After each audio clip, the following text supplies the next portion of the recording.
আমার দেওয়ার আগে আসছে, দেখে বালিশ চাপা দেওয়া, আপা এখনও কেন ঘুম থেকে উঠে না দেখে। তখন আমরাও তো অবাক হয়ে গেছি, যে তখনই কান্না শুরু করে দিছি। তখনই চিল্লি করছে, অনেক মানুষ আসিয়ে দেখছে। প্রথম হচ্ছে আমার হারুন ভাই আসিয়ে দেখছে, দেখিয়ে যে চিল্লি করছে, না নিশ্চয়ই এটা ধর্ষণ করছে। যে আমি জানি বলে না, এখনো বাড়ির কাজ করতেছে দেখিয়ে তো আমি ডাক দেইনি। আসি দেখি এত ডাকাডাকি কিছু শুনি না।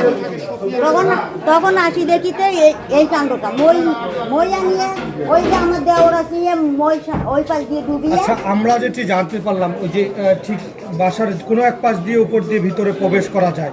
আচ্ছা, আমরা জানতে পারলাম তিনি এই মাঝের যে রুমটি আছে সেখানেই কিন্তু তিনি থাকে, এইরকম কিছু আজকে এই রুমে তাকে পাওয়া গেছে। হ্যাঁ, কিন্তু ওই মাঝের রুমটাই থাকে, কিন্তু মশারির সব কিছু ওখানে আছে। আসি দেখি কিন্তু মশারি যে ক্যাটা সব কিছু ওখানে আছে।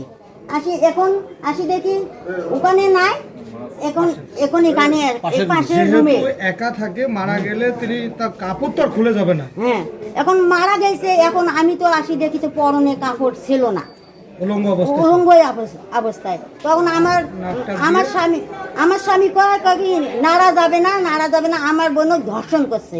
আনকড়ি গেছে, কালে আমার বোনক ধর্ষণ করছে। তখন চিৎকার দিয়ে উঠছে, তখন করছে বলেন এনে নিশ্চয় আমার বোনক চাপা দিয়ে মারছে। তখন চিকড়ি তখন মানুষ জট হয়ে গেছে। বালির যে চাপা দিচ্ছে নাক দিয়ে তো রক্ত, নাক দিয়ে কিন্তু রক্ত হচ্ছে, ব্লাড বের হয়েছে। খাটটা কিন্তু ভাঙা ছিল না, খাটটা কিন্তু আসি দেখি খাটটাও ভাঙা। পুলিশ তাদের